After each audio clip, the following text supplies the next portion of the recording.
Our next speaker has invented a product that very much plays to that trend. She's the inventor of Sugru, and we told you earlier that these boxes that we're giving away as gifts on the stage are held together by Sugru. It's a fascinating material, a new innovative product that Forbes.com called the best invention since sellotape. And that Time magazine named alongside the iPad as one of the 50 best inventions of 2010.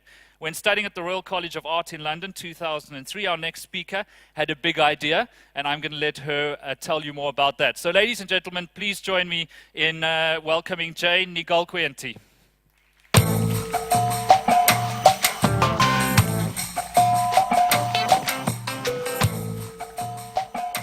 Hello everyone, thank you for inviting me here to Stockholm. It's great to be here, and it's a really nice vibe in this conference, so I'm looking forward to telling you about Sugru. So this is Sugru, and for my talk I'm going to concentrate on telling you a bit about it, but also the journey. As Simon said, it started as a big idea. So bringing it from an idea to something that's out in the world today and has its own life. And it's a product that's very much of its own time. It's found its life online. And so I know you guys as entrepreneurs who are probably mostly living online, I'm going to pull out some of the insights and lessons that we've learned over the last few years and things that have worked for us as well. So hopefully that's helpful. Just so you know what Sugru is before I start elaborating further, it's a new silicone material that really, it comes in these little foil packs that keep it fresh. And once you take it out of the pack, it's very much like clay or Play-Doh. You can shape it into any shape just with your fingers. And then it has really good adhesive properties, so it bonds really well to a whole range of different materials, from glass, ceramics, wood, metals, and hard plastics, which is what so much of our world is made of now. And the magic part about it is that it transforms from this clay-like substance into a really durable and bendy, flexible silicone rubber that's really nice and tactile overnight. So you just leave it 24 hours and out in the air, and it transforms. And so you can see one on the third picture there, one of the most common things people do with Sugru is use it to fix broken cables and gadgets where they've started to fray and they're about to break. So I invented it to give people an easy way and a relevant way to fix and hack and reimagine their stuff. And as Simon was alluding to, the thing is that over the last few generations, things have changed. So I think people are actually natural fixers and hackers and tweakers, and we're naturally creative. But over the last few generations, production of our stuff has become more and more removed from our everyday lives, and it's more and more removed from most people. And the materials and the nature of the products that we own are smarter and smarter. So the ability to fix them is becoming less and less likely. And I think actually what's happened is that people are just have lost confidence in that making and tweaking and fixing that they are naturally good at. So that's what I think is the problem.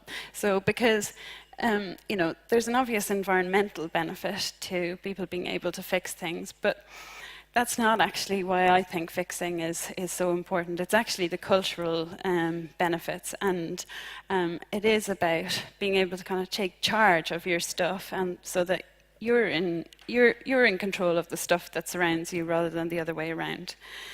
So these are just some really great examples from things that people have done with Sugru, so you get an idea. So the toothbrush, basically the little silicone button was coming away from the plastic, so water was getting in. You can't get a spare part for that, so you can just mold one out of Sugru and you've got a new button and you've saved that toothbrush. Things are really badly designed. Like, why are irons still falling over with the hot side down? I just thought this was genius. Somebody sent us this picture. It's so simple, like just make some little feet. And then reimagining stuff. So somebody's attached magnets to their bike lights just to make them easier to take on and off their bike instead of having to fiddle around with the little things that break all the time. So Sugru started as an idea, and very much as an idea and random experiment when I was studying design at the Royal College of Art in 2003. And it really was about thinking, what if everything in the world could be manipulated or morphed by the person that owns it? You know, it was really just that sort of sense of, like, say, I guess we're getting used to it online, where software and games and stuff can be totally manipulated, but our stuff of our everyday lives is frustratingly static. So the idea was, okay, how could it become that flexible? And so what could be easier than a really functional and beneficial Play-Doh? It's what we all start with when we're kids. So that was the starting idea. And I got quite a lot of interest in the idea, and I spent the next 5 years after I left college developing the science behind Sugru by bringing together a team of scientists and designers and business people. And I guess my vision for Sugru was always big. I wanted to change how people are behaving with their stuff, so I'm really thinking big. And in those 5 years that I was developing the science, I spent quite a lot of time building relationships with big companies, because I believed that that's how you get a product into people's kitchen drawers and toolboxes and whatever it is, by partnering with a big company. So I'm pretty good friends with a lot of people in big glue companies now, but those companies are so slow moving, and many of the people within them are not really able to make decisions by themselves, even if they love something. Anyway, long story short, it wasn't happening in the big business route. And after 4 years of developing the science, we were almost there and we almost had working materials, but we'd run out of money. And there was a point at which it really felt, have we done all of this work and all of this, put all this love into it and all this energy, and maybe it's never going to go anywhere. So that was a tough time. But it made me question, actually, my whole approach to the project. And a friend said this to me, and it's the best advice that I ever had. Because even though I wanted something to be big, well, it has to actually, if you think about it, it has to start small and has to work in a small scale first. So I took this on board, and as soon as we did that, I was able to raise more funding because I was more excited again. And so we spent the next few months just getting excited, and we built our own brand and came up with the name Sugru, which is the Irish word for play. And we really built the product and designed it to get ourselves excited.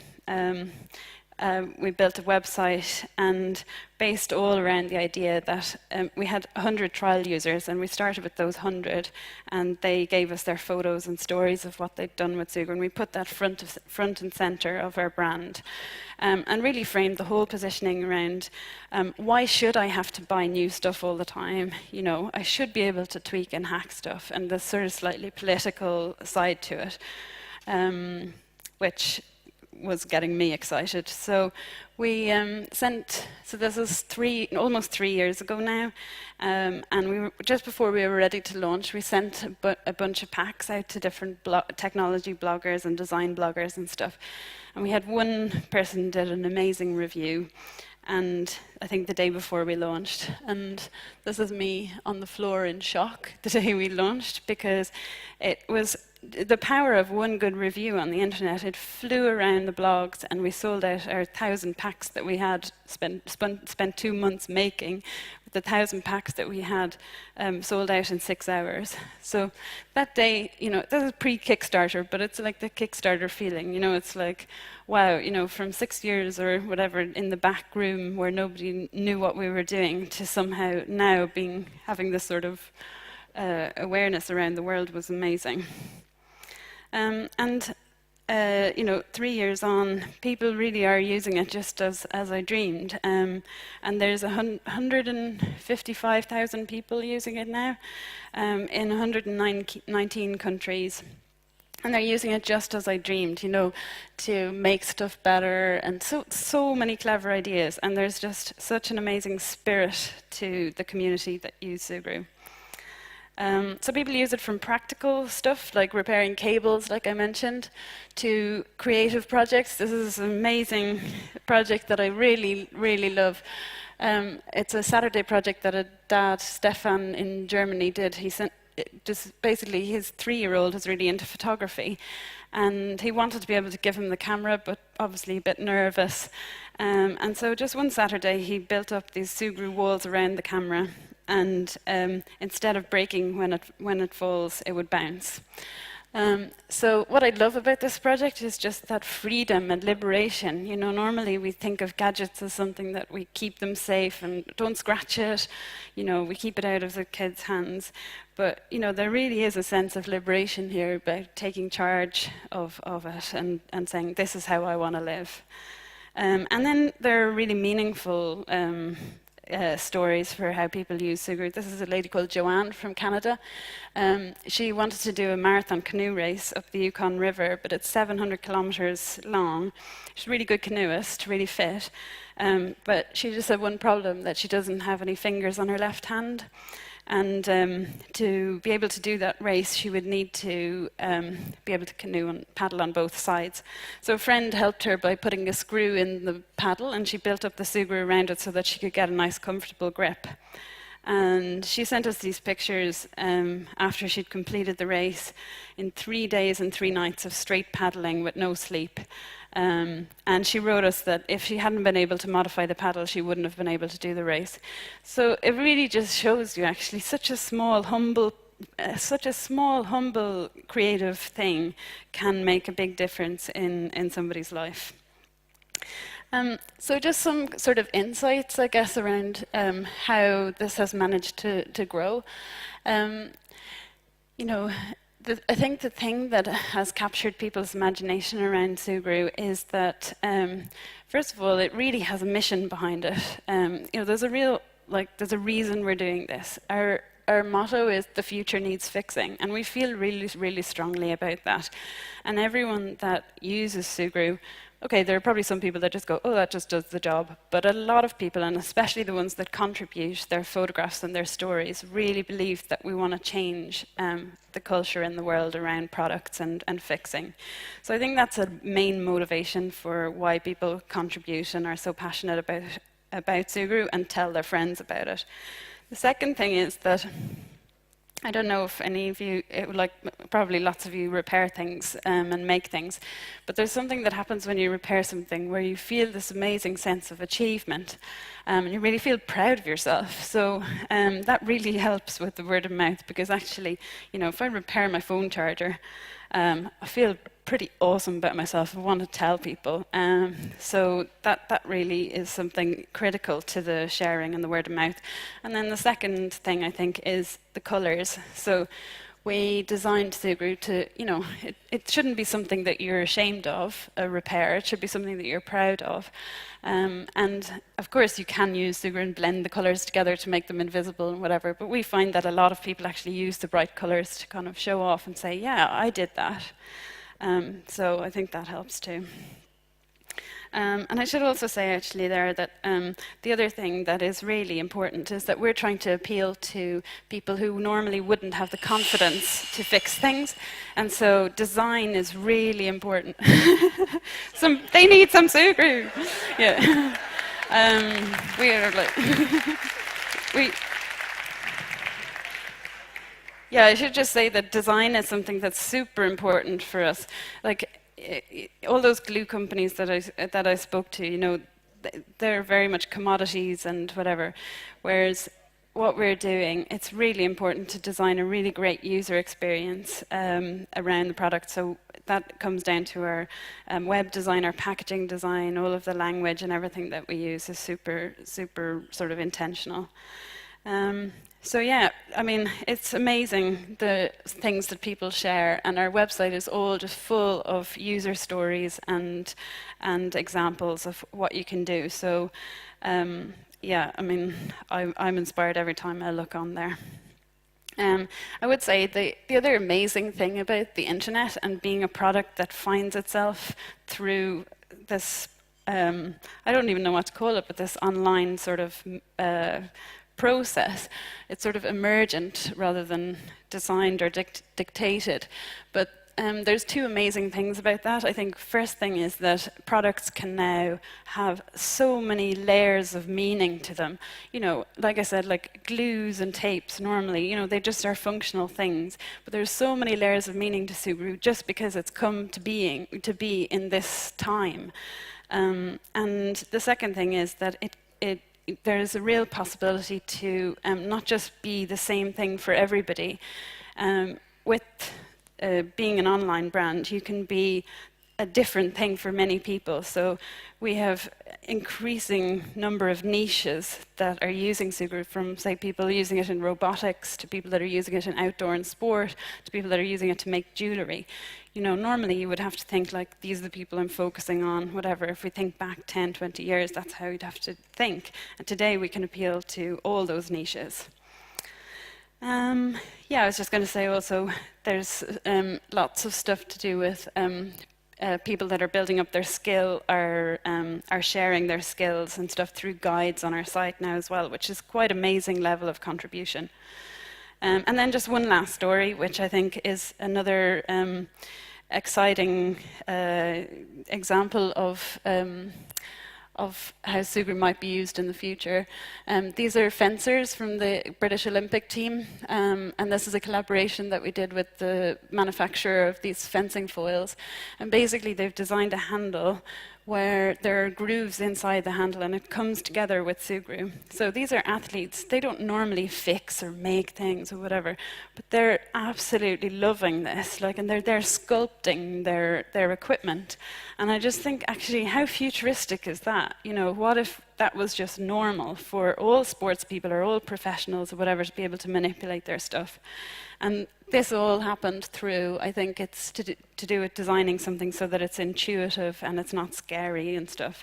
So again, the design really sort of comes into it. This is our team in London. So I was just going to finish by saying, you know, our vision for Sugru really is very big, and we're just at the very beginning. And we want to help get the world fixing again. And I really think that will make the world a better place if more people are fixing and tweaking and making things. So thank you.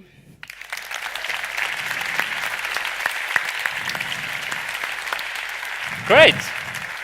Thanks, Jane. Please come and take a seat, and I don't know if you've played a video game called World of Goo, but I'm starting to imagine what could happen if you and Rachel collaborated in the future. We might be governed by sentient rubber overlords, or I think there's some opportunities there to discuss. My first question is, what happens if I ingest Sugru? I'm presuming you've tested this kind of thing, right? Or you've had it cleared? No. Oh. Next question then. Have I showed you this fantastic picture that we made you? No, we write on the back, do not eat. Please Do not don't eat. it. It's not for eating. Enough said. So this is the image that's been created for you. It says Hacker Girl and Dr. Ostrich. Once again, I'm pretty sure you're a Hacker Girl.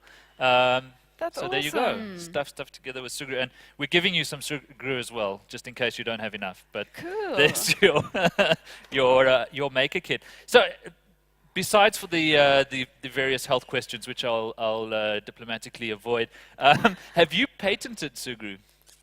Yes. So just so I cover off the safety thing, it is perfectly safe. It's not for kids. That's the only thing. We don't have toy certification yet, but it is perfectly safe. Awesome. Have we patented Sugru? Yes. So that was important actually just because of the industry that we're in. So in materials, it's actually very difficult to get investment funding if you don't have some IP around it, just because it takes so long to develop it, and it takes so long to probably commercialize it to its full benefit as well. So I'm not necessarily like a big fan of patents, but it was important for us. Yeah. Okay. The other question that sprung to mind looking at the picture of that camera, I love that idea. It's something I think I should do with my kids. But could you get the Sugru off the camera again later? So that actually is a good question. And it's, so you can just cut it off because it's silicone. So if you cut it off with a knife, you can take it off again. Okay, fantastic. I'm hoping the mic will be used this time, but you don't have to. There is a microphone, just pointing to it out again if you have any questions. Otherwise, Pom and Max, maybe you can tell us what's happening on Twitter at the moment. Yeah, we can. People are very excited about your material. It might be the best invention ever, people say. People comment a lot about that you empower people to become creative again and take charge of the people that surround us instead of the other way around. And we have someone who already ordered during your lecture a couple of packs. And then we have a practical question, like, is this being sold in Sweden already? Not yet, but we are launching it in Sweden actually early next year, in January or February probably. Okay, Yeah. we're all gonna run for it. Say again? We're all gonna run to the shops. Cool. Well, yeah, we'll send out a notification on our blog or something. Cool. So the British store won't ship internationally, or does it? Yeah, so It's you just can order it expensive, today. right? You can order. No, it's not actually expensive. I mean the shipping. Yeah, no, it's not. Potentially. It's Oh, okay. £2. So yeah, you can order it today from Sugru.com.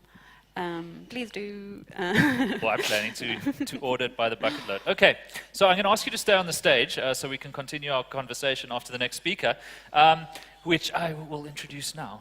Or who I'll introduce now. You know, one thing that I've learned working with my startup in... Oh, you got a question at the mic. Wow, how could I miss that? Sorry. It's yes. One brave soul. It's a really quick one.